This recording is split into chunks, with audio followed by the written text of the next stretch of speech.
3월 29일 주일 하나님 앞에 우리 같이 예배를 드리겠습니다. 오늘 말씀은 요한복음 8장 1절에서 11절 말씀으로 같이 말씀을 나누도록 하겠습니다. 요한복음 8장 1절에서 11절 말씀입니다. 제가 봉독해 올리겠습니다. 예수는 감난산으로 가시니라. 아침에 다시 성전으로 들어오시니 백성이 다 나아오는지라. 앉으사 그들을 가르치시더니 서기관들과 바리새인들이 음행 중에 잡힌 여자를 끌고 와서 가운데 세우고 예수께 말하되 선생이여 이 여자가 간음하다가 현장에서 잡혔나이다. 모세는 율법에 이러한 여자를 돌로 치라 명하였거니와 선생은 어떻게 말하겠나이까? 그들이 이렇게 말함은 고발할 조건을 얻고자 하여 예수를 시험함이로라. 예수께서 몸을 굽히사 손가락으로 땅에 쓰시니 그들이 묻기를 맞이 아니하는지라. 이에 일어나 이르시되 너희 중에 죄 없는 자가 먼저 돌로 치라 하시고 다시 몸을 굽혀 손가락으로 땅에 쓰시니 그들이 이 말씀을 듣고 양심의 가책을 느껴 어른으로 시작하여 젊은이까지 하나씩 나가고 오직 예수와 그 가운데 섰는 여자만 남았더라. 예수께서 일어나사 여자 외에 아무도 없는 것을 보시고 이르시되 여자여 너를 고발하던 그들이 어디 있느냐? 너를 정죄한 자가 없느냐? 대답하되 주여 없나이다. 예수께서 이르시되 나도 너를 정죄하지 아니하노니 가서 다시는 죄를 범하지 말라 하시니라. 아멘. 오늘 요한복음 8장 1절에서 11절 말씀으로 나도 너를 이라는 제목으로 우리 하나님의 말씀을 나누도록 하겠습니다. 사실 시간이 갈수록 계속해서 더 어려운 상황 가운데 우리가 직면하고 있는 것 같습니다. 이제 우리가 살고 있는 이 기내 카운티 그리고 주변에 있는 여러 카운티에서 이제는 외출 자제령을 내렸습니다. 그래서 특별한 일이 아니고는 집에서 거주하라고 이렇게 명령 조치를 하였습니다. 그래서 오늘 우리가 예배를 제가 교회에 가지 못하고 이렇게 집에서 이렇게 예배를 대신하고 있습니다. 우리가 이러한 현장 가운데에서 어려울 때일수록 우리는 다시금 하나님께서 우리에게 무슨 말씀을 하시는지 다시 한번 점검하고 또 그 말씀 가운데 새 힘을 얻는 그러한 시간이 되어야 될 줄 압니다. 오늘 말씀 가운데 저와 우리 모든 성도님들 또 이 영상을 보고 있는 사랑하는 성도님들의 가정에 하나님의 크신 위로와 평안이 임하시길 주의 이름으로 축원합니다. 아멘. 오늘 본문 말씀은 서기관들과 바리새인들이 예수님께 끌고 온 음행한 여인에 관한 말씀입니다. 먼저 본문의 앞뒤 문맥을 살펴보면 첫째로 예수님을 유대인 종교자들에 의해 죽이려는 시도가 있음을 알 수 있습니다. 그래서 요한복음 7장 1절에 예수님께서 갈릴리 지역에 사역하시는 이유 중에 하나를 유대인들이 예수님을 죽이려 하기 때문이라고 설명하고 있습니다. 그 이유는 요한복음 7장 29절에서와 같이 예수님께서 하나님으로부터 오신 신적 존재임을 말씀하셨고 생수 혹은 생명의 근원이 예수님 스스로임을 선포하셨기 때문입니다. 그러므로 예수님께서는 요한복음 7장 37, 38절에서 누구든지 목마른 자는 내게 와서 마시라 라고 선언하십니다. 그리고 예수를 믿는 자는 그 속에 나오는 생수를 마시라고 말씀하고 있는 것입니다. 둘째로 요한복음 8장 12절 이하에 예수님은 생명의 근원인 동시에 진리의 빛이심을 말씀하십니다. 왜 내 말을 듣지 않느냐고 예수님은 지금 묻고 계십니다. 너희가 아브라함의 후손이면 아브라함처럼 하나님의 말씀에 경청해야 한다고 말씀합니다. 하나님으로부터 오지 않는 사람이면 하나님을 모르지만 예수님 자신은 하나님으로부터 왔고 그 말씀을 다 지켜 행하시기에 자신의 말씀이 참되다고 성경에는 말씀하고 있습니다. 그러므로 요한복음 8장 31, 32절에 예수님께서는 우리가 잘 아는 놀라운 말씀을 선포하고 계십니다. 너희가 내 말에 거하면 참 내 제자가 되고 진리를 알지니 진리가 너희를 자유케 하리라. 안타까운 것은요, 유대인들은 이 말씀을 전혀 이해하지 못하는 것처럼 보인다라는 것입니다. 아니, 아예 이해하기도 싫고 거부하고 싶어 합니다. 그래서 그들은 이렇게 말합니다. 우린 아브라함의 자손이고 종이 된 적이 없는데 우리가 자유가 없다고 하느냐?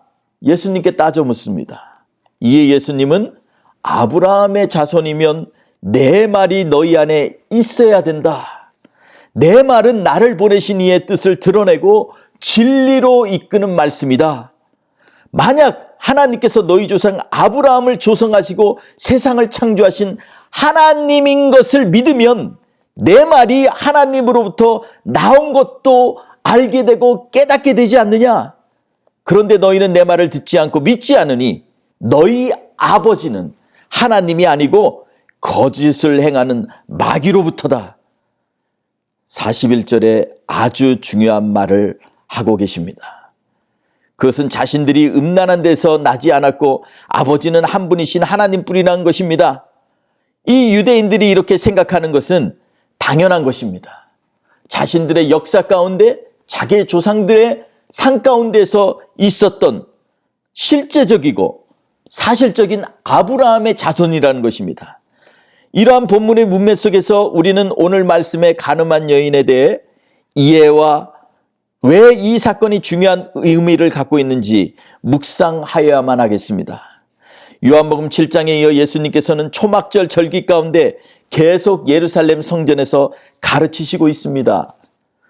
요한복음 8장 1, 2절에 보면 예수님께서 감난산에서 밤을 보내시고 아침에 예루살렘 성전으로 들어오시고 있습니다. 백성들이 그에게 나아가서 그 말씀을 사모하고 그리고 예수님은 그들에게 하나님의 말씀을 전하십니다. 요한복음 7장 46절에 보는 바와 같이 예수님을 잡으러 간 대제사장들과 바리새인들의 부하들이 돌아와서 예수님을 잡지 못한 이유에 대해 말할 때 그 사람은 정말 말하는 것이 이제까지 말한 사람들과 다릅니다. 전혀 이렇게 말한 사람은 예전엔 없었습니다. 라고 하는 놀라운 보고를 합니다. 예수님처럼 말씀의 권위가 있고 진리와 또 은혜의 가마가 있는 자가 이전에는 없었다라는 것입니다. 한마디로 말씀의 감동을 받았다라는 것입니다. 이러한 예수님을 궁지에 몰 계획들이 바로 서기관들과 바리새인 중심으로 준비되고 있었습니다. 그것은 유대교의 가장 기초인 하나님께서 계시하신 율법을 어긴 현장에서 잡은 간음한 여인을 세워놓고 예수님을 시험하는 것입니다. 만약 예수님께서 이 여인을 용서하셔야 한다고 하면 그것은 명백히 하나님을 대적하며 율법을 무시하는 무법의 사람이고 법에 의해 처단받아야 할 백성의 미혹자임이 드러나게 되는 것입니다. 이는 유대교의 정당성으로 예수님을 처단할 수 있는 단초를 갖게 된다는 의미입니다.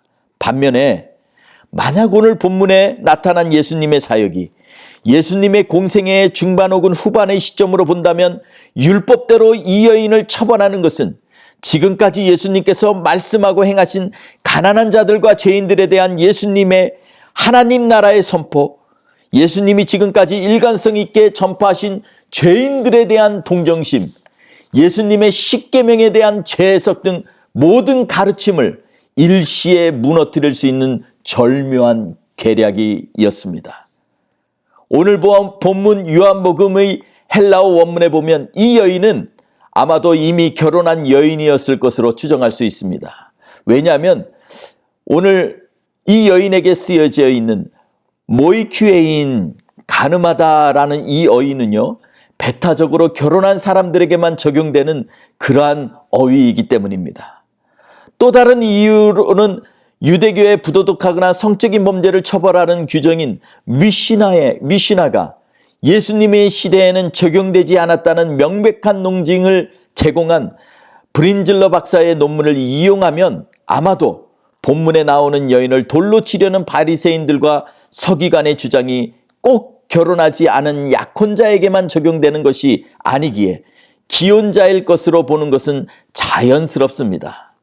이러한 역사적 종교적 배경 가운데 서기관들과 바리새인들은 예수님께 묻습니다.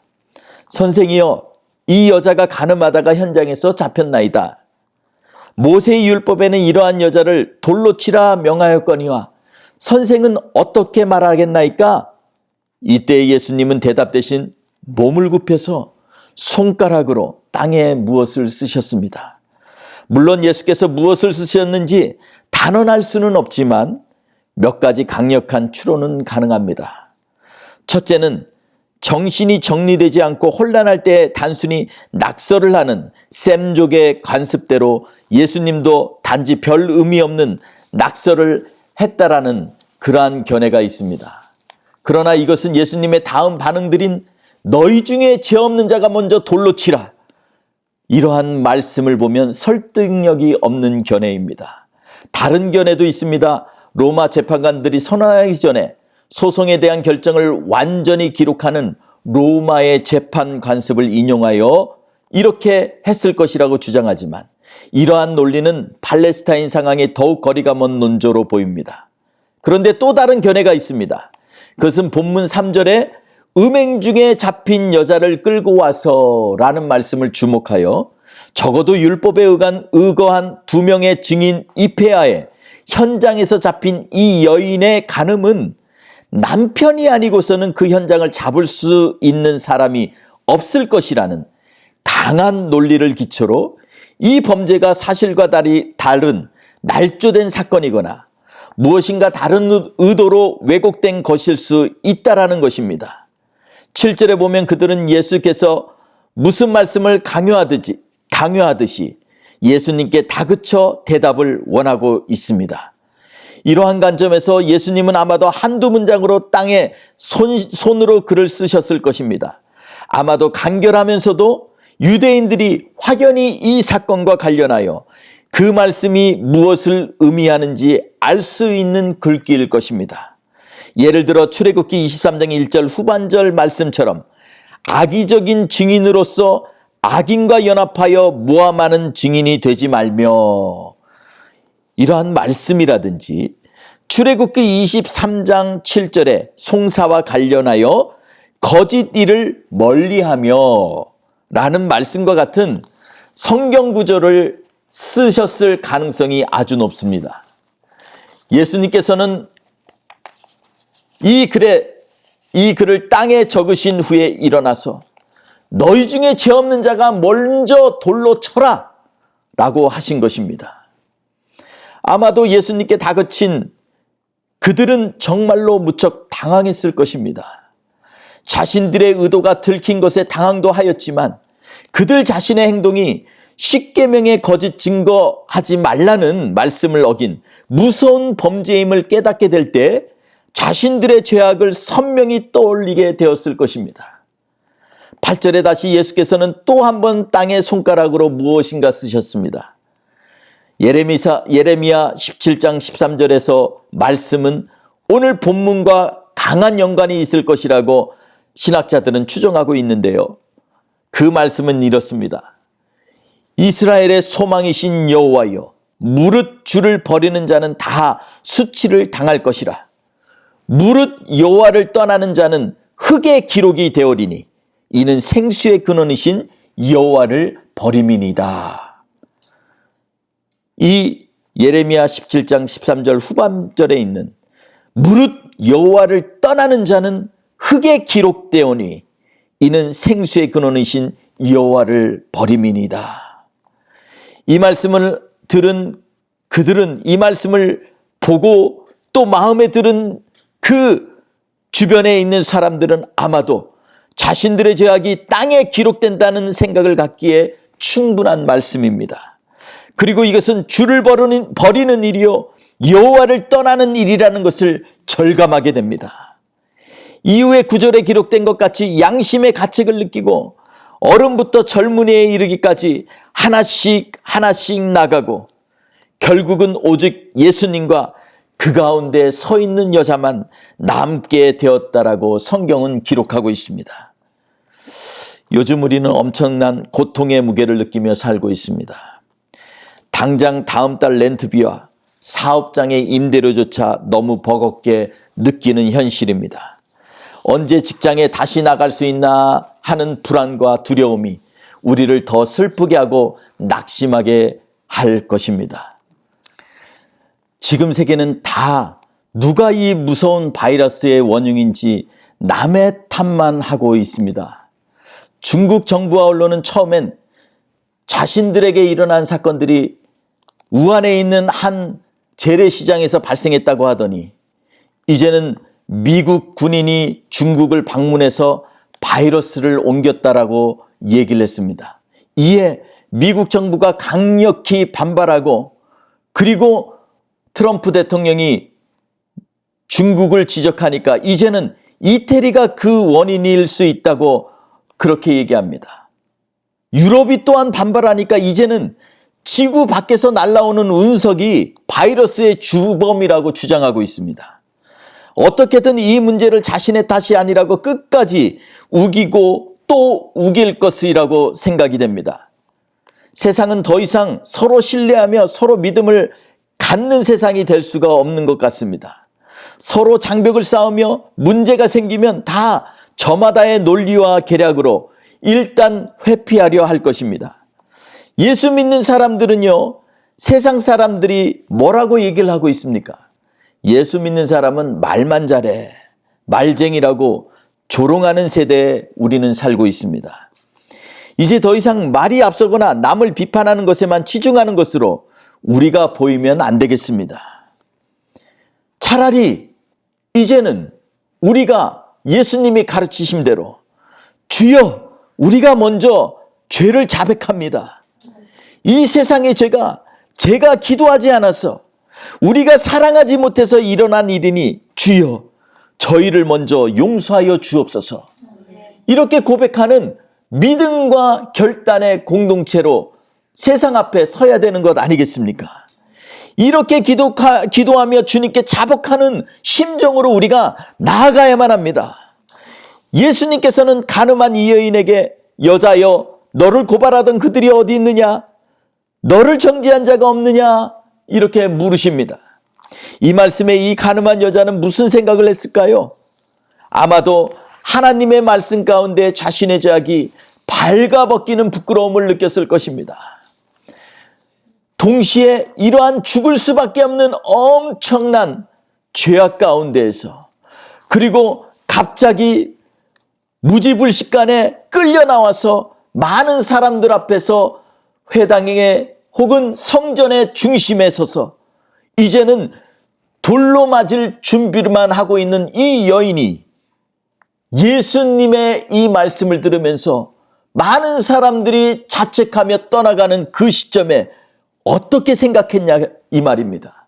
아마도 이 여인은 자기의 이러한 엄청난 죄악 가운데서도 그 죄악을 용서하시고 기다려주시고 또 기대하고 계시는 하나님의 사랑과 은혜 앞에 섰을 것입니다. 무조건적이면서도 너무나 크신 은혜 앞에서 자신이 따로 할 말이 없습니다. 그래서 예수님의 이 질문 가운데 주여 다 갔습니다. 이 말밖에 할 수 없는 이 여인의 심정을 우리가 한번 생각해 봐야겠습니다. 오늘 주님께서는 우리에게도 물으십니다. 사랑하는 자녀들아, 너희를 정죄하고 판단하던 자들이 어디 있느냐? 우리가 이 세대의 흐름처럼 다른 사람의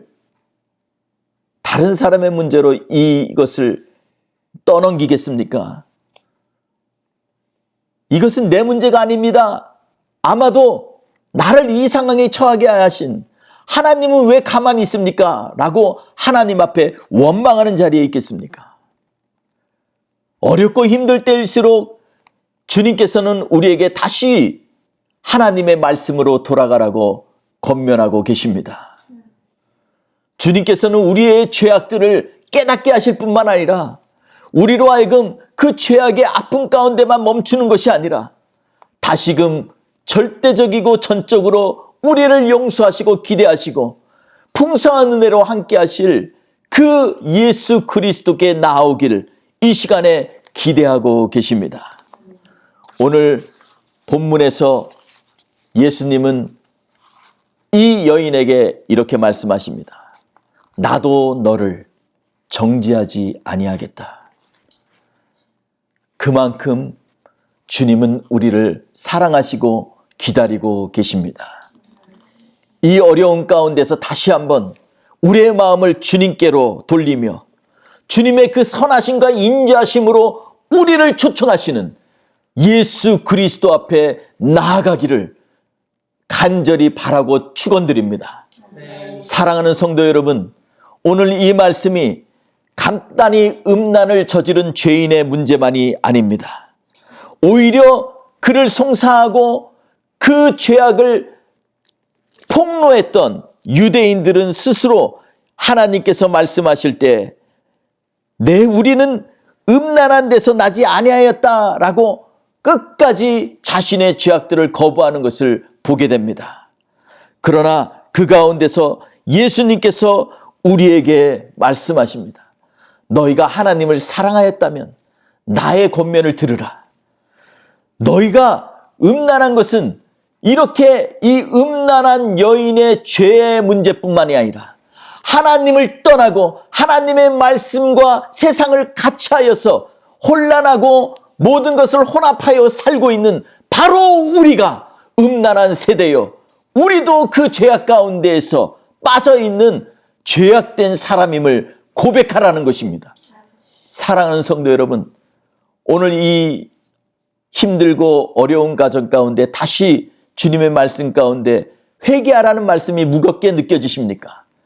그러나 주님은 우리의 죄악들을 책망하시는 것에 그치는 것이 아니라 그 죄들을 주 앞에 자복함으로 말미암아 예수 그리스도께서 우리를 위하여 십자가에 달려 돌아가시면서 핏방울과 땀방울 하나까지도 우리를 위하여 흘려 보내신 예수 그리스도의 은혜 가운데 오기를 초청하고 계십니다.